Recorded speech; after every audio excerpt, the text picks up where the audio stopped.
έτσι. Ναι, είναι η δεύτερη μερίδα που θα γίνει, στο πλαίσιο που έχουμε καθορίσει πλέον κάθε μήνα να κάνουμε και μία προπονητική μερίδα.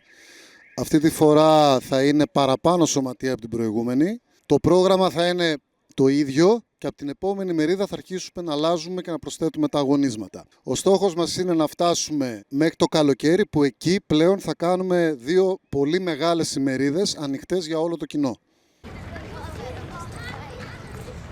Τα παιδιά εξελίσσονται, φαίνεται από τα αποτελέσματα. Το βασικότερο είναι ότι έχουν κάνει πολύ δυνατές φιλίες και παρέες. Συμμετέχουν ενεργά, δεν χάνουν προπονήσεις, αγαπούν και τον κλασικό αθλητισμό και τον αθλητισμό γενικότερα, αλλά δένονται και με τον Πανελλήνιο, με την ιστορία.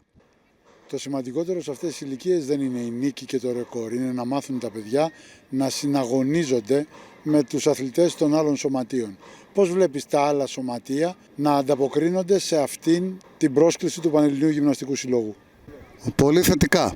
Άλλωστε μην ξεχνάμε και ποιος είναι ο Πανελλήνιος, έτσι. Και χαίρονται πάρα πολύ που ο Πανελλήνιος ανοίγει τις πύλες του προς όλα τα σωματεία να έρθουν, να συμμετάσχουν και να χαρούν και αυτοί μαζί με εμάς.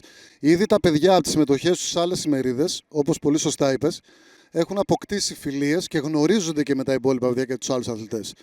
Σημαντικότατο για εμάς είναι η συμμετοχή.